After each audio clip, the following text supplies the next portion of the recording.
You see, I'm gonna tell you something. They always want you to, you know what these rappers, all these singers, all these big rappers y'all look up to? They always tell you what the good part about, but they never tell you what the bad part. And that's crazy, man. Yeah, they got all this money, but they dealing with emo spirits. They dealing with killing themselves. They dealing with, man, come on, man. IK Osiris finally hit that breaking point, and this time, he ain't holding nothing back. Sources close to the courtroom are saying dude is done staying silent. Word is he's about to drop the truth about what really went down with Diddy, and it's sounding way deeper than anyone expected. Man, I sold my Lamborghini, I sold my Rolls Royce, I sold my Cadillacs. Yes, sir, ski. Yes, sir, ski. Ride that thing. Hey, I'm about to beat that charge. Man, what the fuck?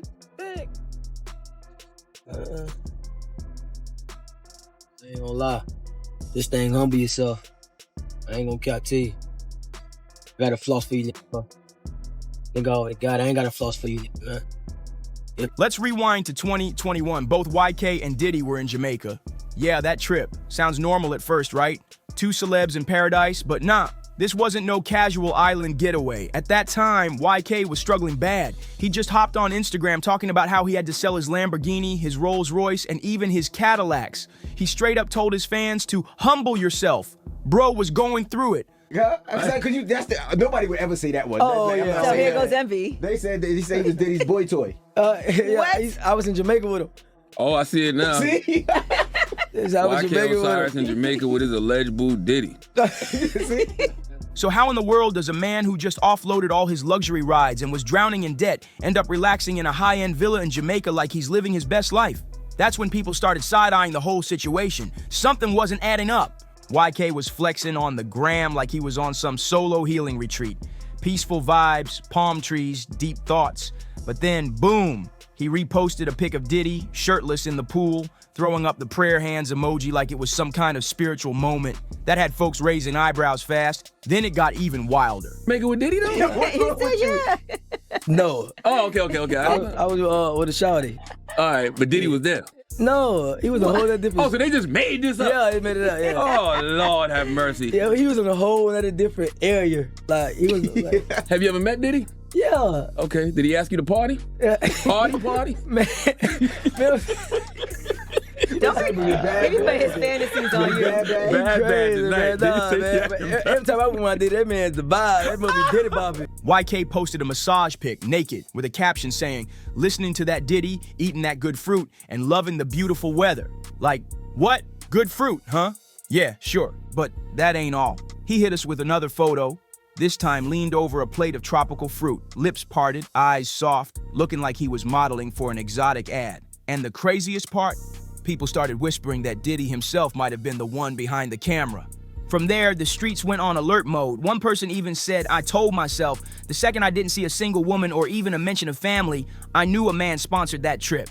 That vibe had folks side-eyeing hard. They weren't buying the solo getaway story anymore, and something just wasn't right. I ain't gonna owe you no more. I ain't gonna owe you no more. You owe me 60 bands, and you have to perform the song right now in the crib. What are we talking about? What are you talking about? I'm giving you an out. I'm not Baby, I'm not Boosie. You don't owe me no 2 rags, 5 rags. You owe me 60 bands. I'm playing the song right now. You ready? I need a full. Huh? You don't owe me no money right now. I swear, I need a full performance though. The real shit though. I'm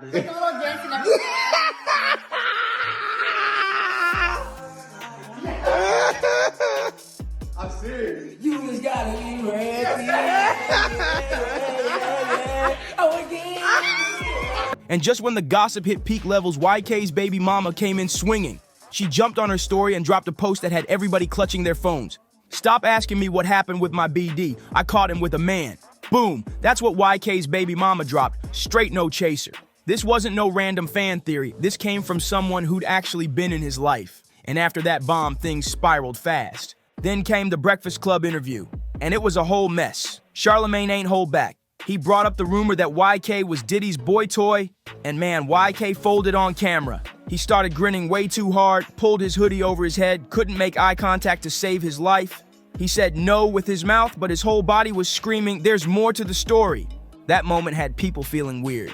like he was low-key reliving something he didn't want to talk about. The tension, you could feel it through the screen. Remember with Drake? Remember you had to sing for Drake? Nah, but Drake, my brother though. Like that's my boy. So it's like when we bet and gamble, like it's really ain't about no money. It's really about this fun. Like we bet $100,000.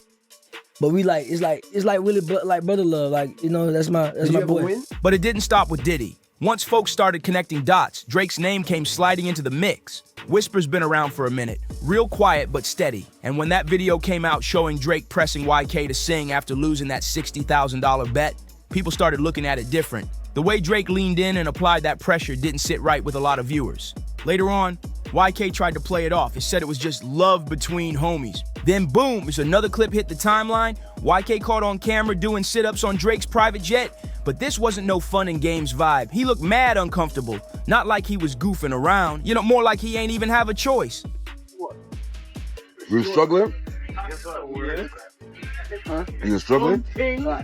With them push-ups?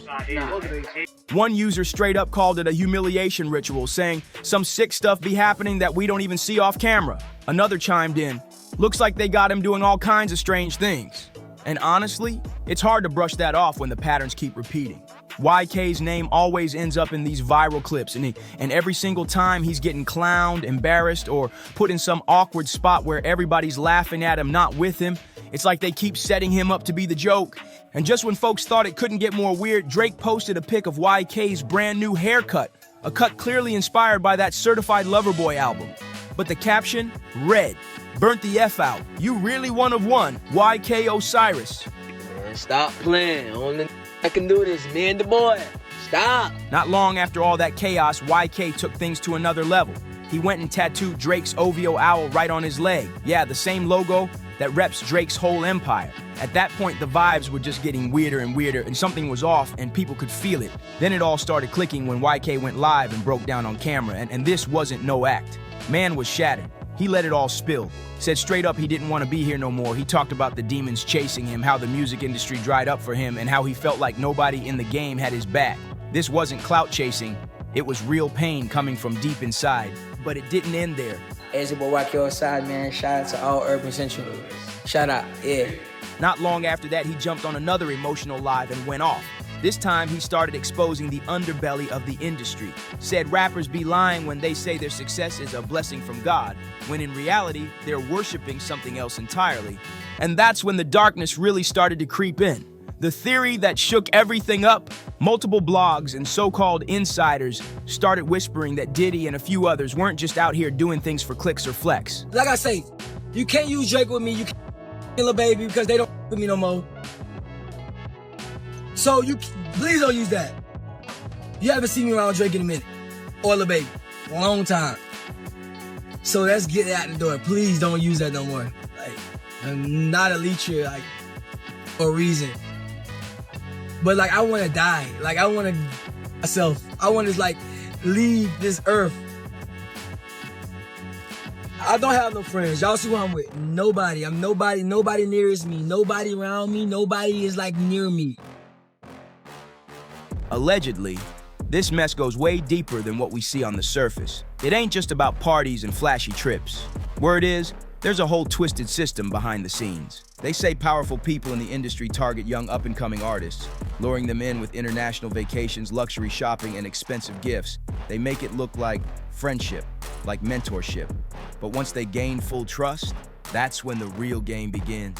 See, I'm gonna tell you something. They always want you to, you know what these rappers, all these singers, all these big rappers y'all look up to? They always tell you what the good part about, but they never tell you what the bad part. And that's crazy, man. Yeah, they got all this money, but they dealing with emo spirits. They dealing with killing themselves. They dealing with, man, come on, man. I want to get out this music industry because this is not for me, but I do it because I feed my family. But I don't want to be in this. This is not what God want me to do. God don't want me to do this, but I do it to feed my family. And I want to get out this. I want to get out the music industry because yes, you go through pain. You go through this because this is what the devil wants you to go through to destroy yourself. The whispers say there's an elite ritual, a dark one, where certain figures feed off the energy of younger men to stay youthful, powerful, and untouchable in the game. And guess who's allegedly right in the center of all that? Diddy. Those wild parties he threw, Folks are saying that's exactly where this kind of stuff went down, and why some believe he wasn't just another guest. He might have been one of the chosen sacrifices. And then things took an even more chilling turn when well-known psychic Sloan Bella dropped a bombshell. She said flat out, "This ain't about Diddy being gay, it's way beyond that." According to her, it's about channeling spiritual energy through dark, ritualistic acts. Stuff regular people couldn't even wrap their heads around. Even crazier, Sloan claimed Kim Porter was writing a book about all this before she passed. She said Kim had started connecting the dots, and what she found might have been too dangerous to ever see the light of day. If you think all this sounds too wild to be true, just rewind and look at YK's career before everything fell apart. He was doing his thing, rubbing shoulders with industry giants, dropping tracks, getting posted everywhere. The man was on the rise. But after all the emotional breakdowns, those teary IG lives, and his so-called spiritual awakenings, something shifted. His whole career took a nosedive. The shine disappeared. Because it's not gay behavior. That's not what we're talking about. There are gay people, but what we're talking about here is ritualistic sexual deviancy used to harness energy of a human being. We are being harnessed, not me, not you, but the people that he's dealing with, and she became privy to this. One user even commented, "I always felt like Diddy had no real talent. He just stole the fame and soul out of his artists. Now I see he was literally draining their energy on a spiritual level. And when they had nothing left, he tossed them aside." Chilling, right? But just when you thought the drama ended there, Ray J's name popped up in the mix too. Yup, turns out he might have been the connect. Word is, Ray J was the one who first introduced YK to Diddy, like he passed the torch or something. And guess what? Not long after that Jamaica trip, Ray J randomly showed up in the Dominican Republic to surprise YK for his birthday. But it wasn't just a friendly visit. Ray J posted a cryptic message saying, "There's a lot of bags to get when you brainstorming amongst creative minds. That bag talk hits way different now, especially with all these rumors swirling in the background." We live in the DR. Happy birthday, my happy birthday, my. You know what I'm saying? We out here making sure we celebrate the homie B-Day. And then also, like, there's a lot of bags to get when you brainstorming amongst a lot of creative minds. So we all tapped in. Then we quit mastermind. Ray J's name been floating in some shady waters too. He's faced claims of allegedly supplying nose candy to stars like Whitney Houston and Wendy Williams, and even making bold threats live on air while flexing big with the money team. That wild, chaotic energy, it ain't new, but now it seems like it bled straight into YK's story. Only this time, the damage felt way more personal, way deeper. YK's journey didn't look like just another young artist acting reckless. Nah, it looked like he was spiraling. From being in Jamaica under suspicious circumstances, to getting tattoos of another man, to going live and saying he was ready to give it all up, and it was giving real emotional collapse energy. Not clout chasing, not trolling, just raw pain. And that's what had people shook. I'm saying, be whoever you want to be, love whoever you want to love. I didn't mean it like that. I just meant, when you want to disrespect me and the money team, and we got 7 Rolls Royces outside and we just made 350 racks on the, don't disrespect me. I'm going to smack you up again, fool. All right, so Ray J, let's That's talk. what I'm saying. Just saying Ray J got beat up. I'm in the face, my. So you punched Fab in the face? One time.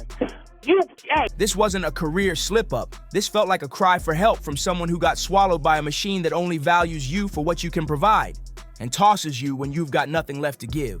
Now with Diddy's empire crumbling and more secrets being dragged into the light, word on the street is YK Osiris is ready to finally break his silence. And when he does, we might hear the truth about what really went down behind those closed doors, and it could flip this whole story upside down. YK's reportedly been sitting on receipts, messages, voice notes, even contracts, all pointing to a much darker reality than anyone imagined. And now that Diddy's empire is on the verge of collapse, he's not the only one considering spilling the truth. But the real question is, how much does YK really know? And will he even make it to tell the full story? One user said, he always looks so vulnerable. That's why they took advantage of him. Another added, YK didn't seem happy at all during that Dr. Link with Ray J. His whole vibe was dimmed. Ray J barely treated him like a person. But the guy standing behind Ray, he got all the camera time. Like YK was just there to be clowned while others played puppet master in plain sight. And now, it's all starting to click. This ain't just a story about bad deals or fame going wrong. It's about what happens when you get caught in a world built on manipulation, silence, and power moves. YK might have been the punchline back then, but today, he might just hold the keys to exposing it all. Got thoughts? We know you do. So sound off in the comments and let us know what you really think. And if you're here for the truth that doesn't sugarcoat a single word, hit that like, subscribe, and share this video. We'll catch you in the next one.